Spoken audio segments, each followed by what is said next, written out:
नमस्कार दोस्तों, कैसे आप सभी लोग। उम्मीद करता हूँ अच्छे से होंगे, मज़े में होंगे, मस्ती में होंगे, घर पर होंगे और सुरक्षित होंगे। मुझे खेद है दोस्तों कि मैंने कुछ दिनों से वीडियो नहीं डाल पाया, क्योंकि मैं बीमार पड़ गया था और इतना सीरियस हालत में था कि मुँह से आवाज़ तक नहीं निकल पा रही थी। और इसी बीच कुछ दोस्तों ने मेरे पास आया और कहा, यार तुझे कोरोना तो नहीं हो गया।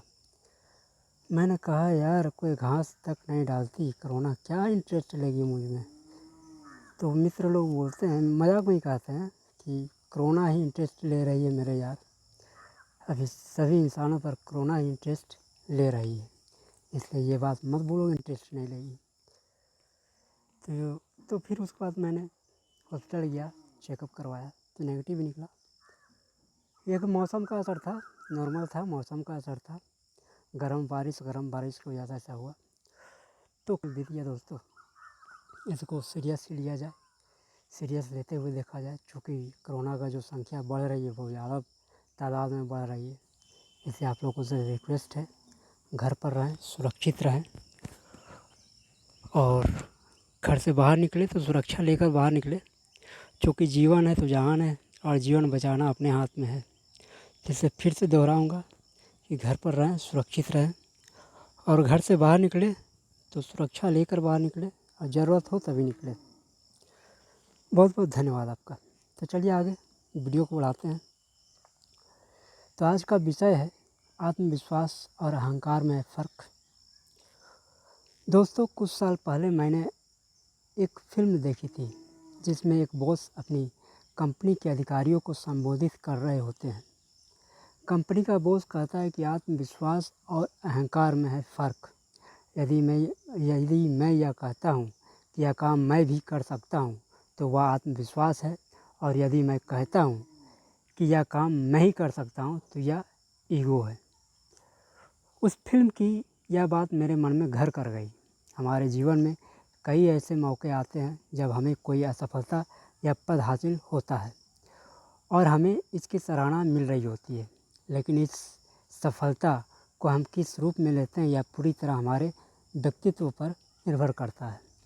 मुझे एक कहानी याद आती है, लेकिन कहानी की ओर रुख करें उससे पहले कृपया आप सब्सक्राइब, लाइक, शेयर ज़रूर करें।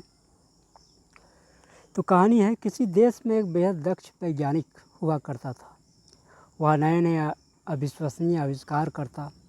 एक बार उसने सोचा कि क्यों ना कोई ऐसी खोज की जाए जो विश्व में अनोखी हो।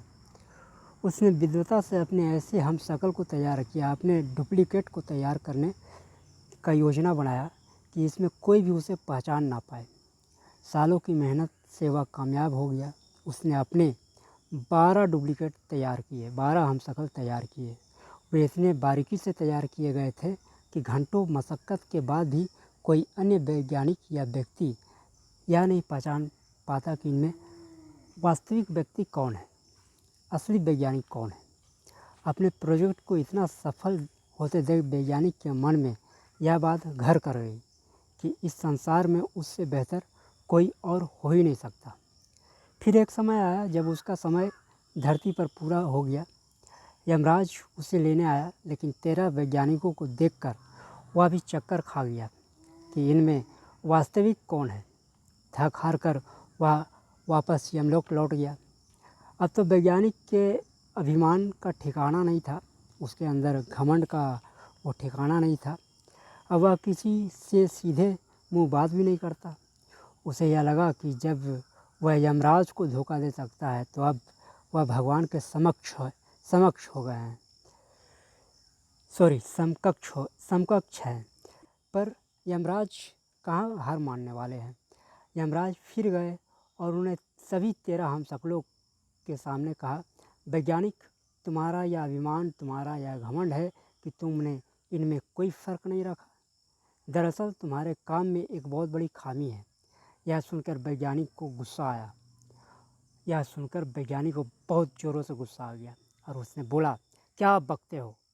मैं संसार का सबसे बड़ा वैज्ञानिक हूँ, मेरी खोज में कोई कमी नहीं हो सकती।